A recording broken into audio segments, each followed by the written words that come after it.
जळगाव जिल्ह्यामध्ये मतदारांनी मंत्र्यांना नाकारलं। होम ग्राउंडवरच मंत्र्यांना मोठा धक्का बसला। प्रचार करून देखील मंत्र्यांना पराभव पत्करावा लागला।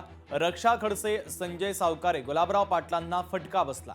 बालेकिल्ल्यामध्ये पराभवाची धूळ त्यांना चाखावी लागलेली आहे। तर होम ग्राउंडवरच आता मंत्र्यांना हा मोठा धक्का बसलेला आहे, कारण मंत्र्यांच्या अनेक पॅनलचा पराभव झालेला आहे। प्रचार करून देखील उमेदवार निवडून आणण्यात या मंत्र्यांना यश आलेलं नाहीये।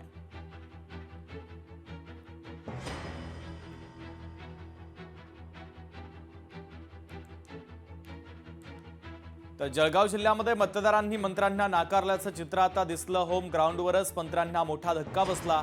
प्रचार करून देखील मंत्र्यांना पराभवाचा सामना करावा लागला। तर रक्षा खडसे, संजय सावकारे आणि गुलाबराव पाटलांना फटका बसलाय। जो जनतेने जो कौल दिलेला आहे तो मला मान्य आहे, कारण की मी म्हणजे आम्ही याच्यामुळे हारलो, त्याच्यामुळे हारलो, मी याच्यात जाणार नाही, कारण शेवटी ही निवडणुकीची जबाबदारी मी घेतली होती। आज भारतीय जनता पार्टी म्हणून आम्ही पूर्णपणे प्रयत्न केले, कार्यकर्त्यांनी मेहनत घेतली, पदाधिकाऱ्यांनी मेहनत घेतली या निवडणुकीमध्ये, कारण की शेवटी निवडणूक कार्यकर्त्यांची होती, जे मी आधीपासून मी सांगत आलेली आहे। आणि दुसरी गोष्ट की ही निवडणूक मी इथे आमदार साहेबांच्या विरोधात लढलेली आहे।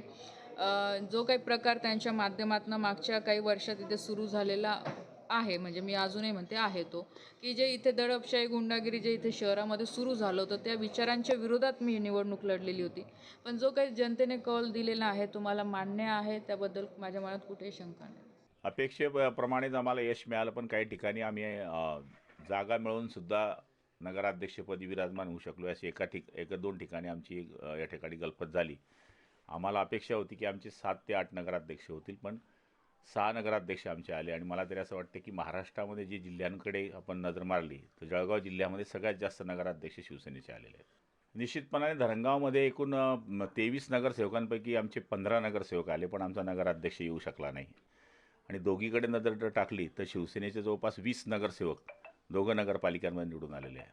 त्यामुळे असं आत्मचिंतन करावं लागेल की आमच्या उमेदवारामध्ये काही गलपत झाली का, किंवा आमच्या काही चुका असतील ते दुरुस्त आम्ही करू।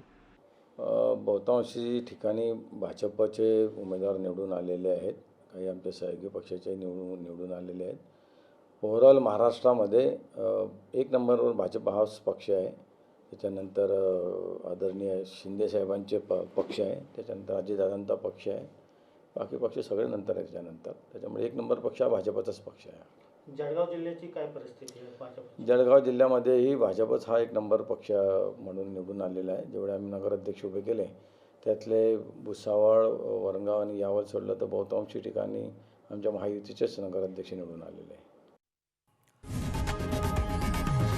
लोकशाही मराठी ऐका, पहा, जागरूक रहा।